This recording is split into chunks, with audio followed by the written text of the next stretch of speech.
প্রিয় ভাইয়েরা, কিয়ামতের দিন আপনার সমস্ত আমল বরবাদ হয়ে যেতে পারে যদি এখনই সতর্ক না হন। আপনি যে আমলগুলো করছেন, যে দান সদকা করছেন, যে ভালো কাজ করছেন, নামাজ পড়ছেন, এগুলো সব বরবাদ হয়ে যেতে পারে শুধু যদি আপনি একটু সতর্ক না হয়ে চোখ কান খোলা রেখে না চলেন। চলুন একে একে জেনে নেওয়া যাক সে সমস্ত বিষয়গুলো কি কি। কিয়ামতের দিন আপনি যদি শিরিকের বিষয়ে ধরা খেয়ে যান, অর্থাৎ শিরিকের মামলা খেয়ে যান, তাহলে আপনার জীবনে যত ভালো কাজ করেছেন না কেন, কোনো ভালো কাজের আপনার কোনো কাজে আসবে না। আপনি ঠিক সময় ঠিক মতো নামাজ পড়তে পারেননি, অথবা আপনি যে কোনো কাজে আল্লাহর হক আদায় করতে পারেননি, সেটি আল্লাহ চাইলে আপনাকে মাফ করে দিতে পারে।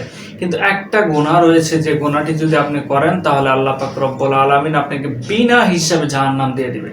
সেটি হচ্ছে, বান্দা যদি শিরিকের গুনাহ করে, ইন্নাল্লাহা লা ইয়াগফিরু আন ইউশরাকা বিহি ওয়া ইয়াগফিরু মা দুনা যালিক, অর্থাৎ বান্দা যদি শিরিকের গুনাহে লিপ্ত হয় তাহলে আল্লাহ পাক রব্বুল আলামিন তাকে বিনা হিসাবে বিনা চান্সে তাকে জাহান্নামে দিয়ে দিবে।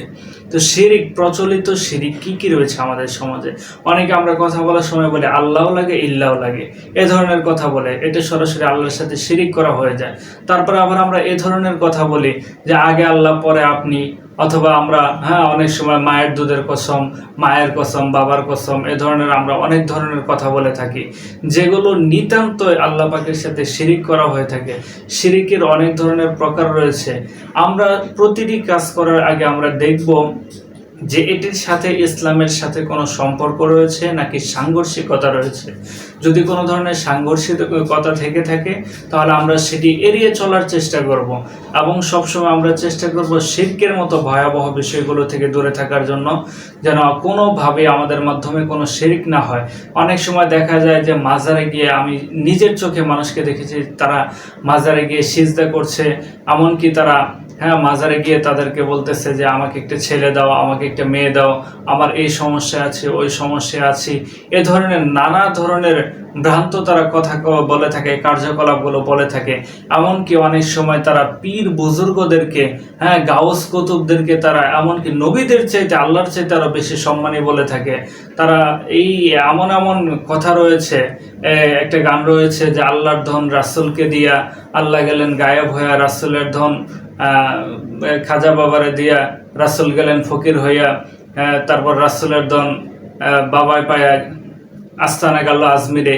এই ধরনের আরো অনেক ধরনের শিরকি গান রয়েছে, যেগুলো বাউল ফাউলদের কাছ থেকে শোনা যায়। এই বাউল ফাউলদের কাছে যখন আপনারা যাবেন, তখন তাদের কাছ থেকে শিয়া কিছু মতবাদ পাবেন, যে সমস্ত শিরকি ভ্রান্ত মতবাদগুলো শিয়ারা পোষণ করে। এই সমস্ত মতবাদ এটা আমাদের সমাজের মাধ্যমে তারা গানে গানে প্রচার করে থাকে। তারা এই গানকে হালাল করার জন্য বলে, আকাশটা নাচছিল কেন, জমিনটা কাঁপছিল কেন, গান গাইছিল খাজা সেই দিন সেই দিন।